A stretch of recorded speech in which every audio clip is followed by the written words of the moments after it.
Bismillahirrahmanirrahim. Assalamualaikum warahmatullahi wabarakatuh. Asyhadu an la ilaha illallah, asyhadu anna Muhammadar Rasulullah. Allahumma sholli ala sayyidina Muhammad wa ala ali sayyidina Muhammad. Kama sholaita ala sayyidina Ibrahim wa ala ali sayyidina Ibrahim bil alamina innaka Hamidum Majid. Sebelumnya kita panjatkan dahulu doa kepada Gusti Allah Agung untuk saudara-saudara kita yang telah memberikan sholawatnya kepada channel dakwah ini, sehingga channel dakwah ini dapat eksis dengan setia hadir dalam ruang-ruang diskusi kalian semuanya, ya. Tentu dengan sebuah harapan insya Allah sholawat itu akan menjadi catatan langit amal soleh bagi mereka dan keluarganya kelak, dan insya Allah akan terbalaskan dengan balasan yang lebih baik lagi, ya. Berikutnya untuk seluruh viewer terkasihku dimanapun kalian berada, ya, di mancanegara, di dalam negeri, aku ucapkan terima kasih atas apresiasinya, dan semoga selalu always dan tidak pernah never tetaplah tumbuh menjadi yang anti skip dan anti dundut. Bagi yang berkenan silahkan saja di share, tapi linknya, ya, link kajiannya, jadi jangan diunduh, dipotong-potong gak karuan lalu diunggah ulang, bisa gak karu-karuan nanti, ya. Selanjutnya lagi dari kalian semua, aku tidak bisa sebutkan satu persatu, ya, nama-nama kalian. Aku terima kasih atas doa-doa baiknya untuk keluargaku, dan aku juga berdoa semoga kebaikan doanya kembali kepada yang mendoakan. Sebagai saudara sesama muslim, kita saling mendoakan dalam kebaikan, dan insya Allah doa kita bagian dari doa-doa yang diijabahi Gusti Allah Agung. Amin amin ya robbal alamin. Oke, di pagi yang lumayan cerah ini akan kita mulai kajian kita dengan sedikit santai, ya. Sedikit santai karena sebetulnya yang aku mau sampaikan itu sudah pernah aku sampaikan di kajian utama kita yang kita unggah di malam hari. Namun dia bukan dalam satu video tersendiri, ya. Ada subbab tentang kebangkitan Yesus itu, ya. Terus itu masuk lagi di dalamnya gitu, ya. Jadi memang tidak dalam satu video tersendiri. Namun demikian sebetulnya kalau kalian itu tertib ngajinya itu seperti yang aku guiding, ya, tertib diikuti, ya, itu mestinya ngerti gitu, ya. Tapi ternyata nggak ngerti juga, ya. Itulah yang menjadikan kegoblokan itu sulit hilang. Jadi bodoh tak bertepi itu salah satunya bisa dihilangkan menjadi bertepi dengan tertib mengikuti kajian. Kalau nggak tertib sulit gitu loh, ya. Aku ingin kalian semua itu pinter, kalian semua itu cerdas gitu loh. Tapi kalau nggak mengikuti apa yang aku guiding, ya kan gobloknya jadi tetap aja bertahan, jadi bodoh tak bertepi kan gitu, ya. Aku sudah jelaskan tentang hal itu di kajian utama kita, meskipun itu belum dalam bentuk video tersendiri. Makanya aku tadi malam berpikir ya sudahlah, tak bikinkan video tersendiri supaya kamu tahu. Jadi ojo goblok-goblok gitu loh, yang manut kalau dikasih tahu. Jadi supaya generasi Islam itu cerdas-cerdas, pintar-pintar, ya, canggih kalau sudah beradu argumentasi gitu loh. Dalam sebuah diskusi itu kita harus punya literasi yang cukup.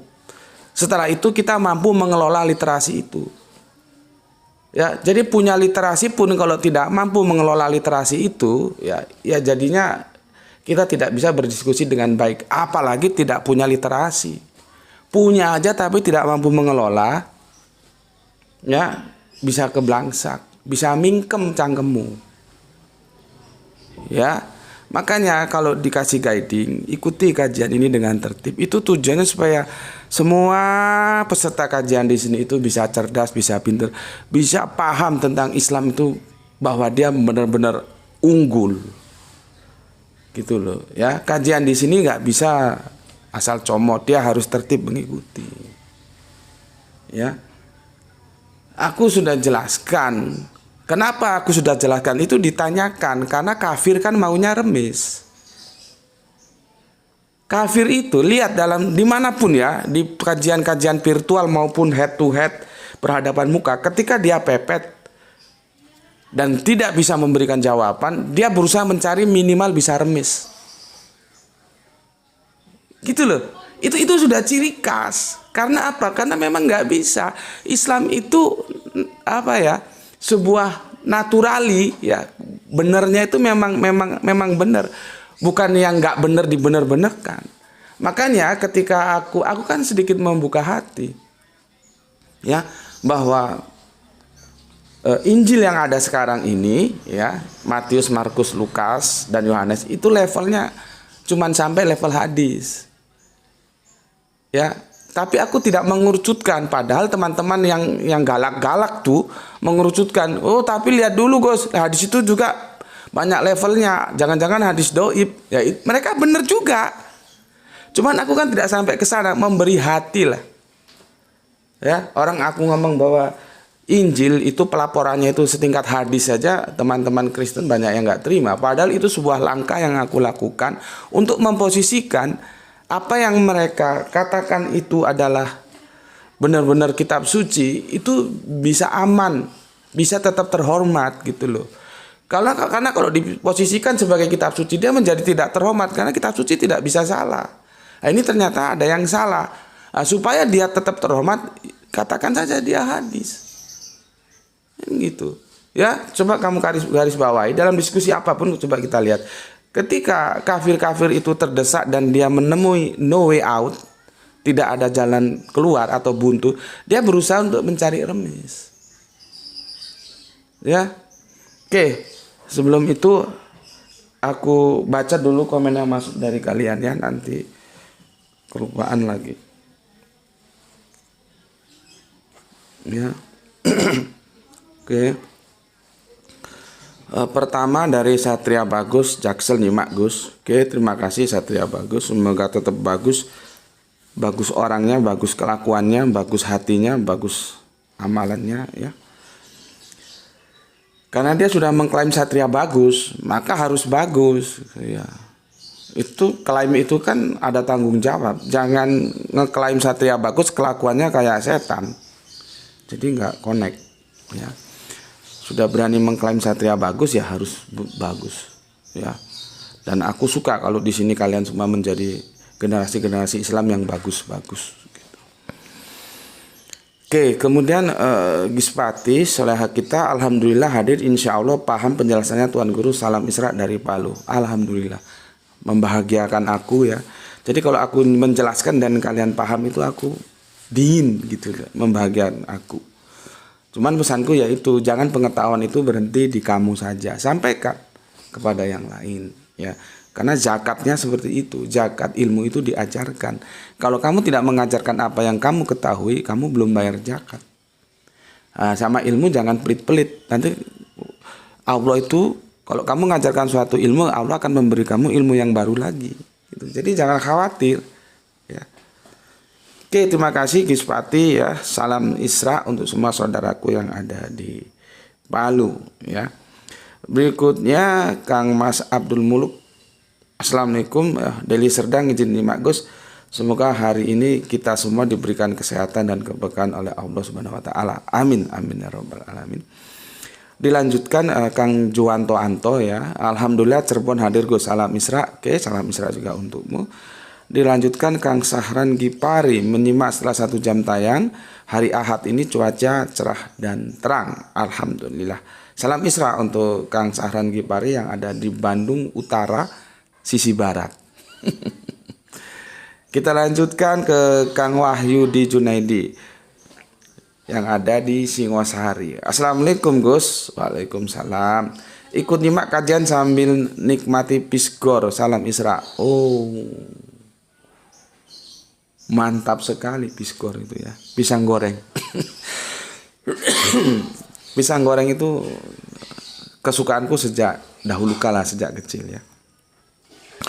Oke Kang Mas, monggo menikmati pisgornya ya. Salam untuk semua saudaraku yang ada di Singosari. Jadi sebelum kita masuk kota Malang, kita masuk Lawang, kemudian Singosari, baru Malang. Kita lanjutkan lagi ke Abah Komarudin ya. Assalamualaikum, waalaikumsalam warahmatullahi wabarakatuh. Abah, apa kabarnya Abah? Nyimak kajian setelah 1 jam tayang. Kota Kembang hadir sampai hari yang ke-11 puasa Ramadan ini. Semoga puasa kita menjadi amalan solihan. Amin, amin, rabbal alamin. Wa amalan mutakobalan. Amin, amin, ya rabbal alamin. Salam Isra untuk semuanya. Perhatikan ya. Walaupun datang dari ustadz, ulama, kiai yang tidak berdasarkan Quran dan Sunnah, ya, tapi harus dibuang karena menyesatkan. Tetapi sekalipun datang dari dubur ayam, kalau telur ambillah karena menyehatkan. Terima kasih atas tausiahnya dari abah kita, Abah Komarudin yang ada di Kota Kembang, Bandung ya. Jadi kita diajarkan oleh Abah Komarudin itu objektif aja. Gitu, ya. Parameternya tetap kembali ke Al-Quran dan hadis. Sementara umat kita banyak yang terpesona dengan tampilan-tampilan lahiriah ya. Terus ustadznya, kiainya atau apanya, gurunya lah ya, cerita yang tidak mendasarkan Al-Quran dan hadis dan dia amin-amin saja. Itu yang jadi masalah. Makanya aku bilang, siapapun dia, konfirmasinya kembalikan ke Al-Quran dan hadis. Sejalan, seirama kagak. Gitu. Ya, jangan terpesona dengan tampilan-tampilan lahiriah. Ya, kalaupun kalian tidak bisa melepas itu, tetap terpesona. Jadi kan melihat orang itu dari bungkusnya dulu. Ya, enggak apa-apa. Tapi ingat, isi itu tetap yang utama. Karena nanti yang dimakan juga isinya, bukan bungkusnya. Ya. Kira-kira seperti itulah yang disampaikan oleh Abah Komarudin untuk kita semua ya. Oke, selanjutnya Kang Irfan Al-Akbar masih menyimak di hari Ahad yang cerah dari Kerinci, Jambi. Mantap, matur nuwun untuk Kang Mas Irfan Al-Akbar. Salam Isra untukmu, semoga selalu dalam aktivitas kerjanya dalam lindungan Gusti Allah ingkang Maha Agung sehingga kecelakaan kerja itu bisa 0 ya. Oke. Kang Hermana Natawijaya ya, hadir nyimak habis zuhur. Salam Isra buat semuanya. Oke, matur nuwun untuk Kang Hermana Natawijaya ya. Kita lanjutkan ke Rapa Sahbana 0720. Banjarmasin nyimak salam Isra, moga Gus selalu sehat sekeluarga. Amin, amin ya rabbal alamin. Begitu juga doa yang sama untukmu nggih. Betul Gus, ilmu Islam dan Kristologi bagai ban dalam dan ban luar. Andai 10% saja diluangkan untuk Kristologi, ya. Imam Ghazali pernah berkata, janganlah terlalu fanatik buta terhadap agama sehingga menutup ilmu-ilmu yang lain. Kalau tidak salah bunyinya, maksudnya seperti itu ya. Iya memang begitu. Ya. Ilmu itu ada di mana saja kok. Jangan alergi, jangan dibatasi. Makanya aku kan bilang coba kalian ngaji juga di tempat-tempat lain gitu. Ya. Bisa jadi apa yang aku nggak sampaikan karena banyak hal, karena lupa, karena tidak tahu, karena terselip bisa kalian dapatkan di tempat lain. Gitu ya. Jadi aku nggak setuju kalau ada kiai, ustadz, guru terus melarang santrinya untuk ngaji di tempat lain. Itu aku enggak setuju. Biarkan saja mereka kasih kebebasan. Toh nanti mereka yang menentukan. Dengan itu juga mereka bisa mengkomparasi karena wawasannya semakin luas. Lah kalau dikungkung dia hanya boleh ngaji ke kamu saja. Dia nggak tahu bahwa di tempat-tempat lain juga ada informasi yang itu juga perlu. Gitu. Jadinya kan seperti kata di dalam tempurung. Gitu. Ya. Masalah Kristologi bolak-balik juga kembali kepada kebijakan takmir. Takmirnya itu yang harus di brainwash bagaimana perlunya ilmu Kristologi. Kita nggak minta banyak, minta 10% saja lah. Yang 90% gunakan untuk kajian-kajian Islami. Itu pun harusnya yang berbobot, jangan masalah fikih saja. Masalah fikih itu sudah selesai ketika kita usia sudah di atas 20 tahun. Tinggal dilaksanakan saja apa yang dia pahami. Kalau masih didiskusikan lagi, kan mundur lagi. Sementara kehidupan ini maju ke depan, dia progresif. Lah kita masih bahas fikih aja. Orang sudah sampai ke bulan, kita masih saling klaim lihat bulan atau belum. Jadi repot. Ya, kembali lagi. Takmir-takmir itu seharusnya membuka wawasannya ya, open mind lah ya, open mind. Bahwa kristologi itu tidak bisa dipisahkan dari sejarah dakwah Islam. Dakwah pertama itu justru kristologi, gitu ya. Itu Kang Rapasah Bana ya. Aku baru sekali ke Banjarmasin, Banjarbaru, Banjarmasin ternyata ya cukup lumayan juga jaraknya. Kita lanjutkan Kang Mas Wahyu. Assalamualaikum, waalaikumsalam. Berbes hadir nyimak, semoga kita muslim dan muslimah bahagia dunia akhirat. Salam Isra, amin amin ya rabbal alamin. Kang Mas Wahyu juga begitu, semoga bisnisnya sukses ya. Sepertinya sering bolak-balik Jakarta Brebes ini. Oke, matur nuwun. Sekarang kita ke Roro Jonggrang, Demak hadiroh Gus. Oke, matur nuwun. Untuk aku belum tahu artinya Roro Jonggrang. Kalau nggak salah kemarin ada yang menjelaskan Roro Jonggrang itu, Roro itu gadis ya, perawan gitu ya. Jonggrang itu langsing, atau benar begitu? Jadi gadis atau perawan yang langsing gitu. Ya, kalau salah mohon dikonfirmasi. Jelas aku belum tahu apa artinya Roro Jonggrang ya. Ini kan bahasa-bahasa Jawa kuno ya, Roro gitu ya. Ada lagi Nawang, sama nggak Roro dengan Nawang itu ya. Oke, matur nuwun untuk Roro Jonggrang. Salam Isra untukmu dan untuk semua saudara muslimku yang ada di Demak. Kita kembali ke yang punya Jogja. Assalamualaikum, waalaikumsalam warahmatullahi wabarakatuh. Ada Kang Mas Edi Margono. Salam Isra untuk saudaraku yang di Jogja. Kita lanjutkan Kepo Mania Randu Blatung dari Blora ini ya. Untuk Bapak Burhanuddin Barahap ya. Nyimak selalu kawanku dari Kepo Mania Randu Blatung Blora, Jawa Tengah. Salam Isra, Islam rasional. Matur nuwun, matur nuwun. Matur nuwun untuk Pak Kepo Mania Randu Balatung ya. Randu Blatung bukan Randu Balatung ya. Kota Blora. Aku baru sekali ke sana. Ini kan termasuk Pantura ya. Matur nuwun, salam ya sama keluarga yang ada di sana. Semoga Bapak Burhanuddin Harahap juga selalu diberikan kesehatan ya, bersama keluarga di rumah, dan rezeki yang melimpah juga tentunya. Oke, kita lanjutkan Kang Mas Didi. Assalamualaikum warahmatullahi wabarakatuh. Waalaikumsalam. Nyimak Gus, monggo monggo monggo.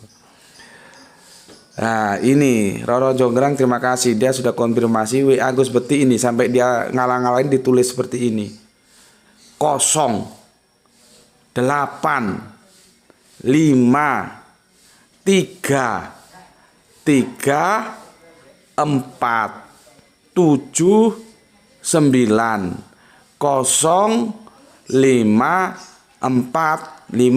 Nah, itu Pak Ponidi yang ada di Kalimantan Tengah di Desa Sukomakmur ya. Sudah dikonfirmasi dengan indah oleh soleha kita Roro Jonggrang ya. Jadi bisa dilihat di situ. Dan aku sudah ingatkan, setiap video Gus Beti itu ada satu slide warnanya kuning. Semua bisa bermuara ke sana. Dan ini sudah ditambah lagi oleh soleha kita. Dengan jelas dia tuliskan nomor WA aku, nomor telepon, lengkap di sana, nomor rekening, nomor apa aja ada di sana. Ya. Tapi ingat ya, kita harus perhatian memang. Kalau nontonnya di skip-skip sulit ya, sulit. Tadi harus tertib juga. Gitu ya. Ini nggak tahu kemana Pak Ponidinya, kemana nggak tahu ya. Kok nggak konfirmasi ya. Apa ngambek? Semoga nggak ngambek lah, jadi anak kecil kalau gampang ngambek.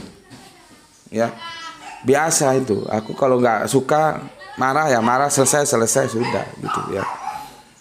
Jadi kan aku mengingatkan, orang sudah tertulis jelas-jelas kok masih ditanyakan tuh. Kayak aku bikin jengkel, aku jadi berhipotesa jangan-jangan nontonnya di skip. Lah paywarnya sudah sedikit, nontonnya di skip lagi, bagaimana iklan bisa masuk? Karena kalau nggak di skip mesti tahu, karena setiap awal slide warna kuning itu selalu hadir. Gra itu nggak pernah lupa. Itu kan master, tinggal edit aja, tinggal menemukan gitu loh. Kok sampai nggak ngertinya, itu yang aku jadi jengkel juga gitu loh ya. Oke, nggak tahu. Semoga Pak Ponidinya nggak ngambek ya. Kalau ngambek nggak mau ngaji di sini ya terserah, nggak ada masalah. Berarti kan masih kekanak-kanakan. Usia boleh lanjut, tapi yang aku tekankan di sini karakter. Kedewasaan itu dalam arti karakter. Bisa saja masih mahasiswa tapi karakternya bagus gitu. Ya.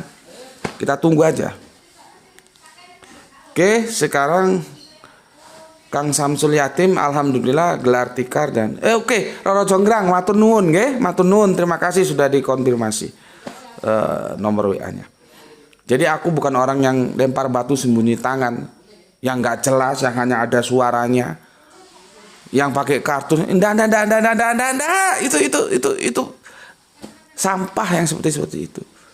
Orang kita mau baik-baik kok, diskusi dengan baik-baik dengan ini mukaku mana mukamu, mana alamatmu, mana alamatku.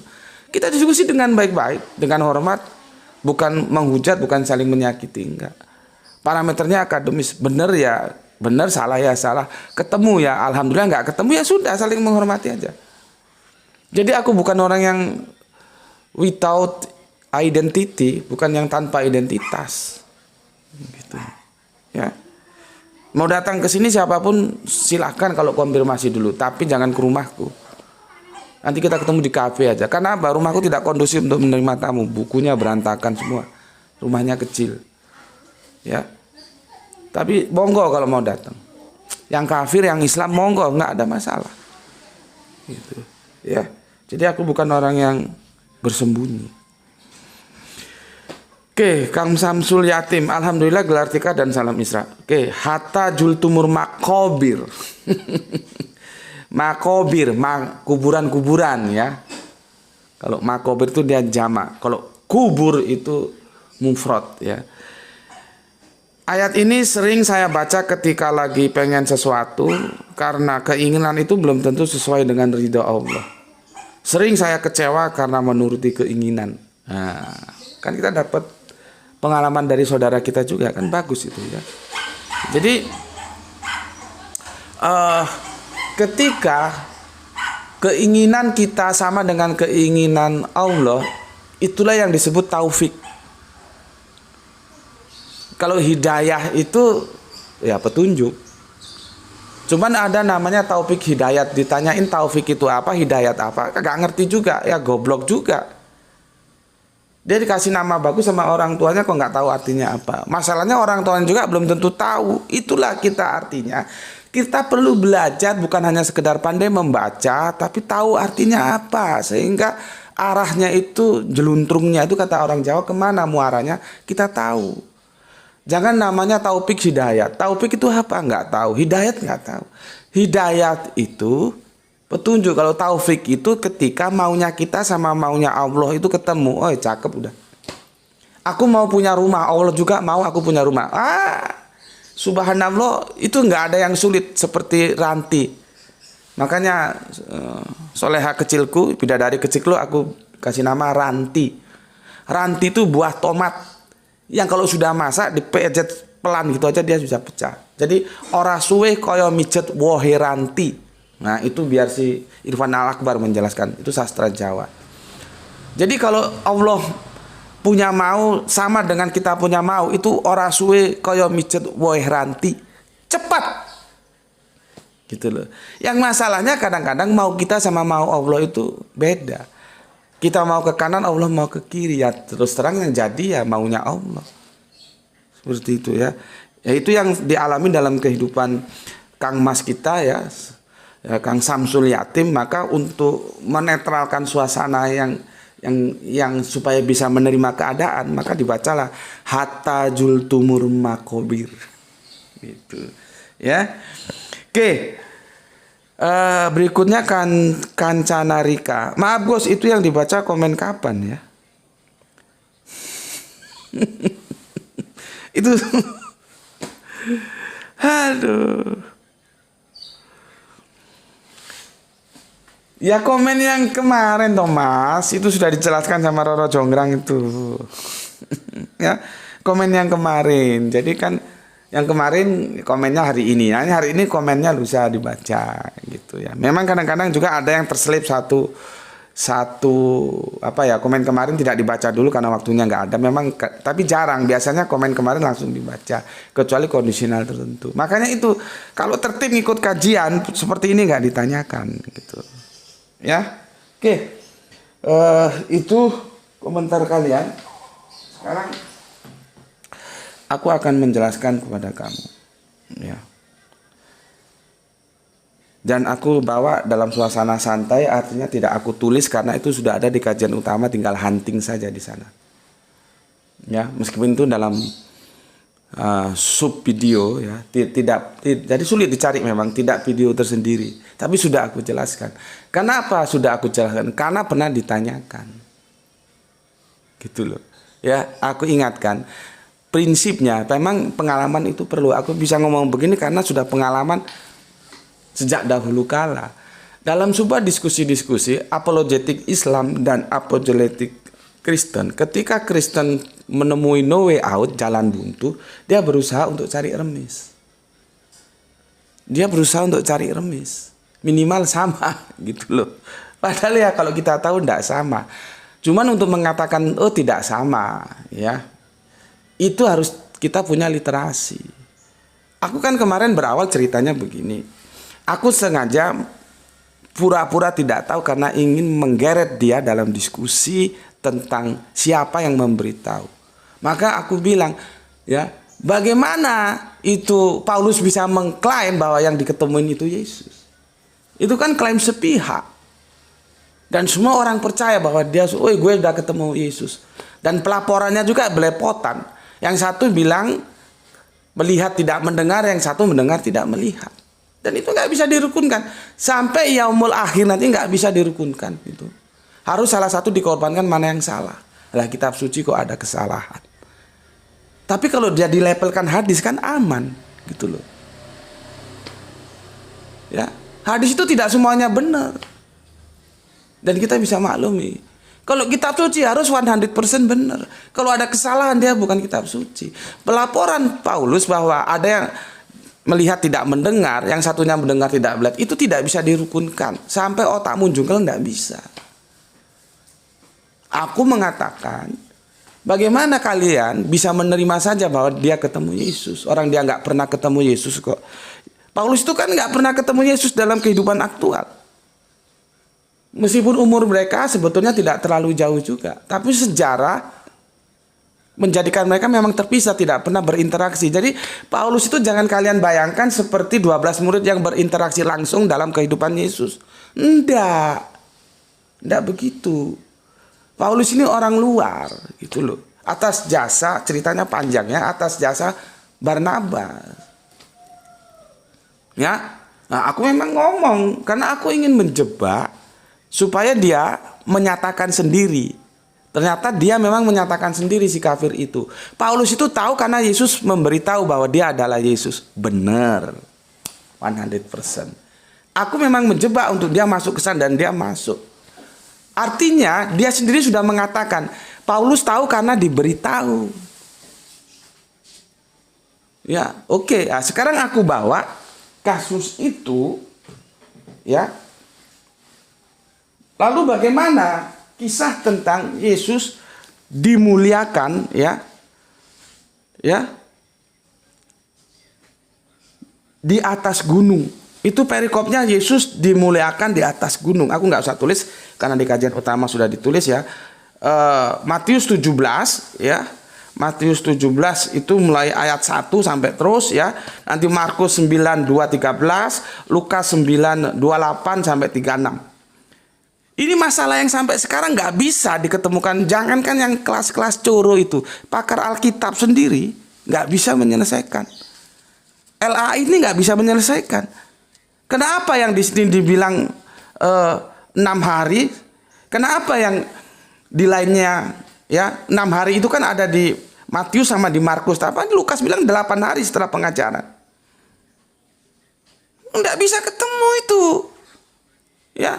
Gitu mbok ya disadari, oh iya ada masalah ya. Berarti memang ada masalah. Nggak usah ngotot, kamu sudah goblok ngotot. Terus aku tanya, dari mana Musa dan Elia itu bisa diketahui ya oleh Yohanes, oleh Petrus, oleh Yakobus. Bagaimana Petrus, Yakobus, Yohanes tahu kalau itu Musa dan Elia? Sedangkan itu manusia era zaman perjanjian lama. Ya, adapun Petrus, Yakobus dan Yohanes manusia zaman perjanjian baru. Mereka enggak pernah ketemu langsung. Fotonya saja enggak pernah ngelihat.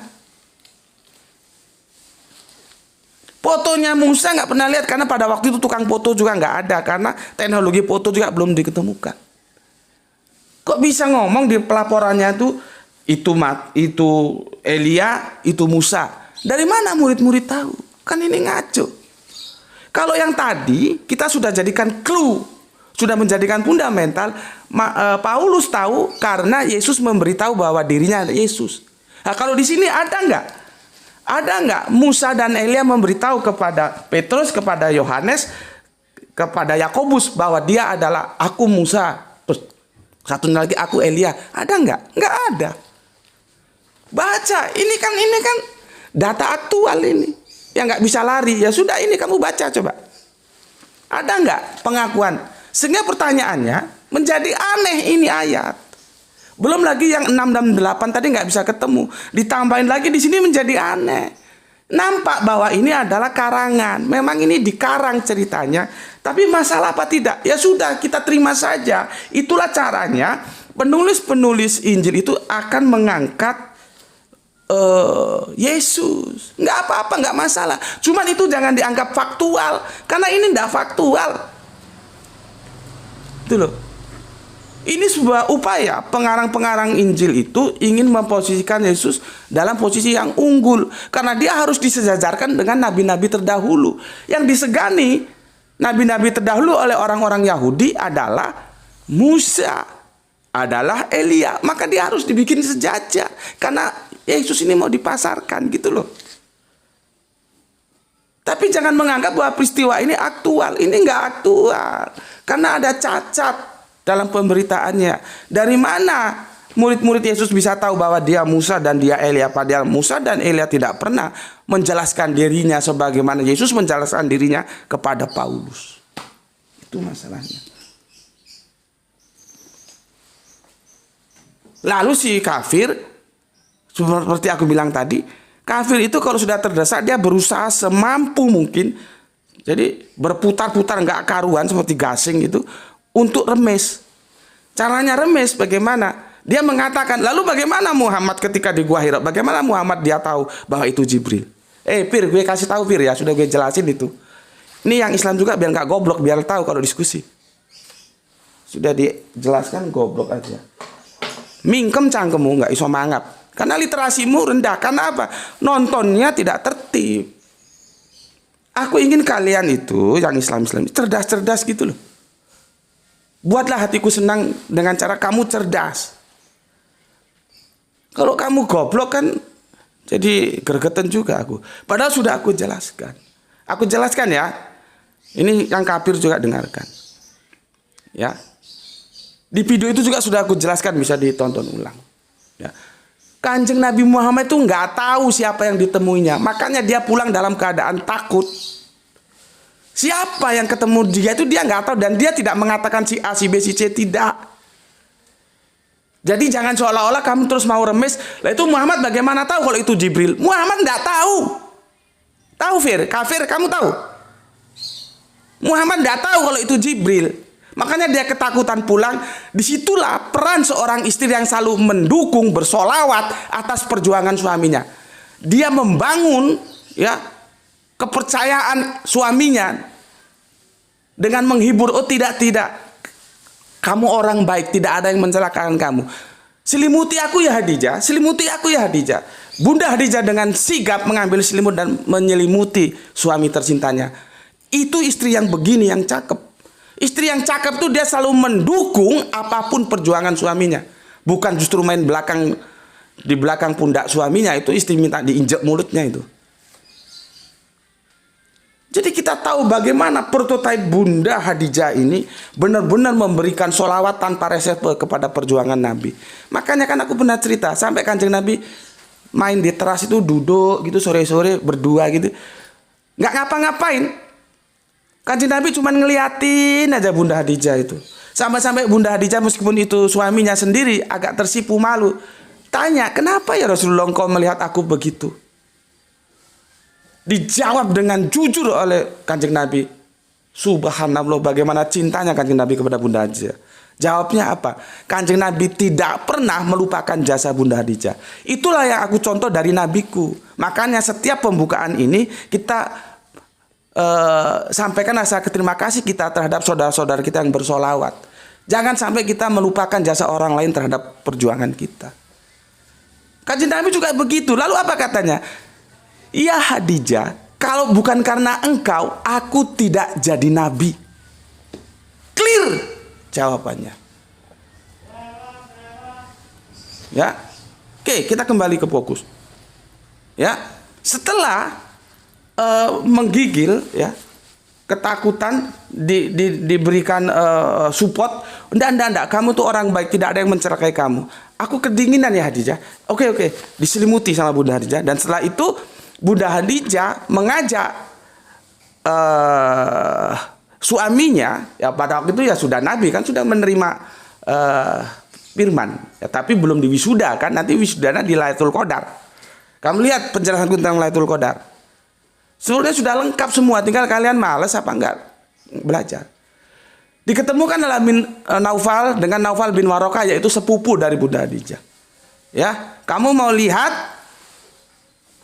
Aku jelaskan apa yang terjadi di sini. Ya. Supaya yang Islam juga kalau diskusi itu literasinya cukup. Jangan terus diajukan peristiwa ini cangkemmu mingkem kon goblok. Ya. Orang sudah dijelaskan, jadi Islam itu yang pinter gitu loh. Lihat ini ya. Kamu bisa lihat sebentar.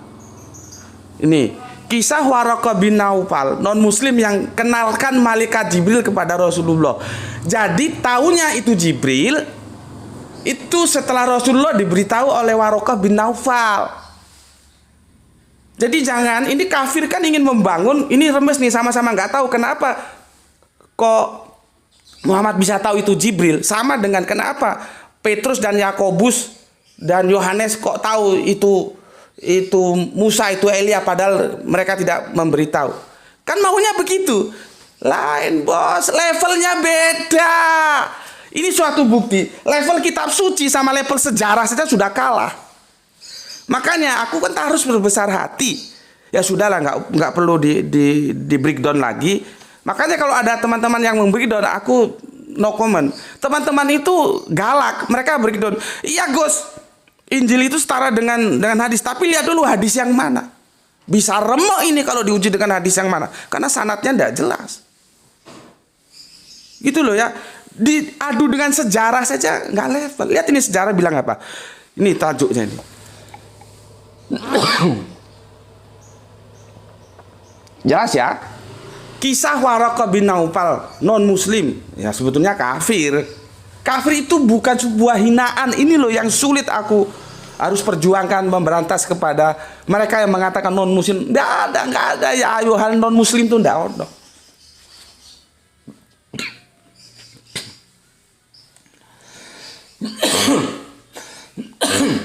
Ya, yang ada itu ya ayuhal kafirun, dan itu bukan ejekan, itu membedakan.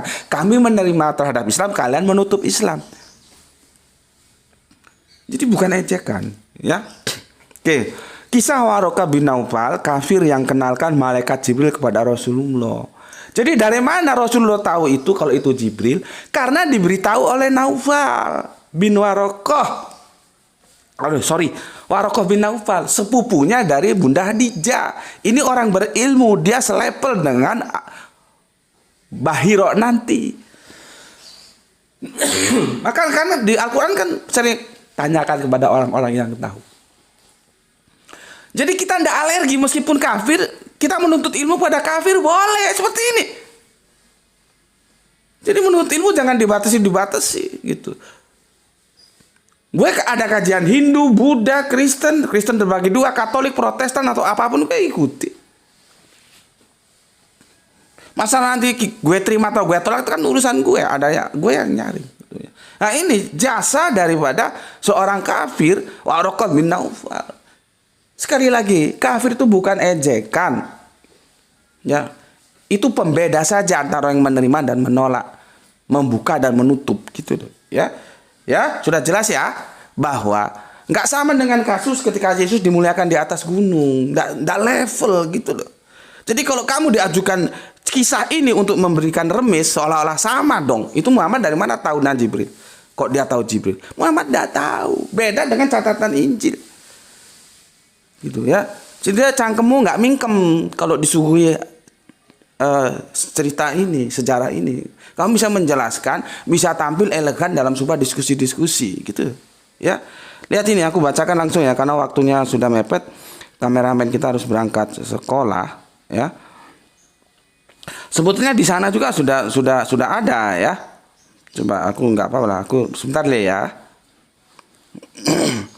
Aku langsung ke to the point, ke inti pertemuan mereka apa yang dibacakan Naufal.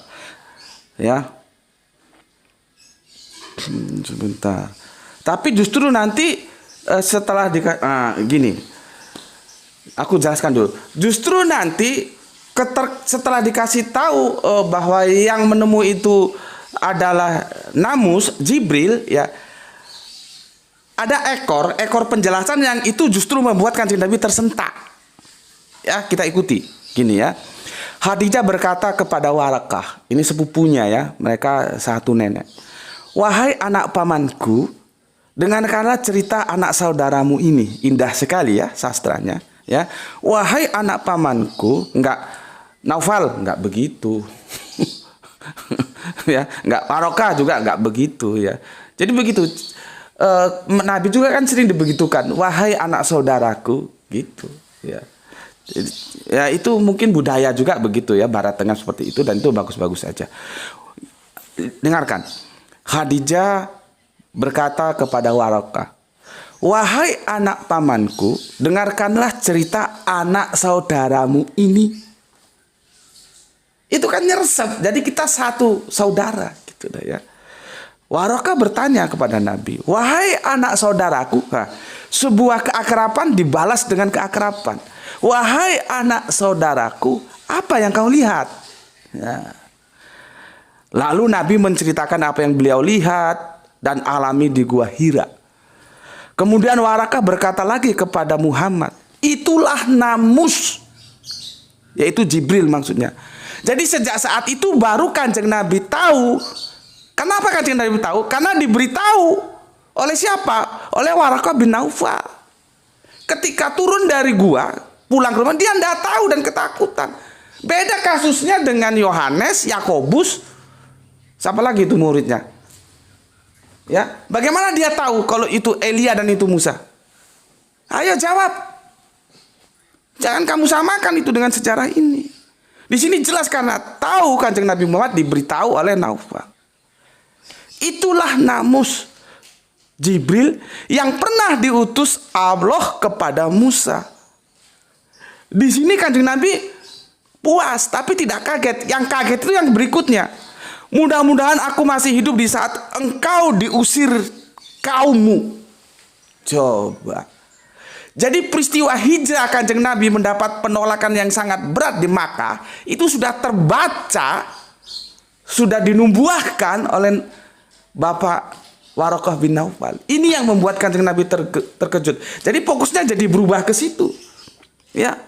Bahkan Naufal itu mengatakan, seandainya aku masih muda, aku akan ada di barisan dan membela engkau. Karena pada saat itu paman Naufal sudah sepuh dan pandangannya sudah kabur. Ya. Lihat ini, Kanjeng Nabi terkejut. Jadi dari mau tanya siapa itu, setelah dijawab itu Namus atau Jibril, puas. Kemudian ekornya ini yang membuat Kanjeng Nabi terkejut ketika Naufal mengatakan, mudah-mudahan aku masih hidup di saat engkau diusir kaummu. Ya, jadi tidak ada nabi yang tidak terusir dari negerinya. Lihat itu, camkan itu. Kita mulai dari mana? Bapak Abraham terusir dari Babel, masuk ke tanah perjanjian, tanah Kanaan. Semua nabi-nabi itu begitu, terusir dari daerahnya. Jadi kalau kamu dakwah di daerahmu itu kamu tertolak, biasa saja. Seperti aku ini. Aku di daerahku ini ya sempet sih juga dulu sering punya jadwal kajian, akhirnya tertolak. Itu biasa saja. Justru aku di luar-luar, di Sulawesi, di Kalimantan, di luar daerah kotaku ini Aku sering ngisi kajian. Biasa saja karena sunatullahnya seperti itu. Ya, oke. Rasulullah kaget. Rasulullah bertanya, apakah mereka akan mengusirku? Gitu ya. Waroko menjawab, ya, sebab setiap orang yang membawa seperti apa yang engkau bawa pasti dimusuhi orang. Lihat itu, ya. Jadi kelak engkau mengalami masa-masa seperti itu, dan jika aku masih hidup, aku pasti akan menolongmu sekuat tenagaku tanpa reserve. Sholawat yang diberikan. Jadi makna sholawat itu begitu. Bukan sholawat Allahumma sholli ala sayyidina Muhammad, Allahumma sholli ala sayyidina Muhammad, dibaca saja. Kan jadi mantra. Kalau kita sudah advance ngaji kita, sholawat itu dari bacaan berubah menjadi tindakan. Apa tindakanmu yang kamu berikan terhadap dakwah Islam ini? Itu sholawat yang sesungguhnya. Tapi kalau hanya masih level dibaca-baca doang ya berat.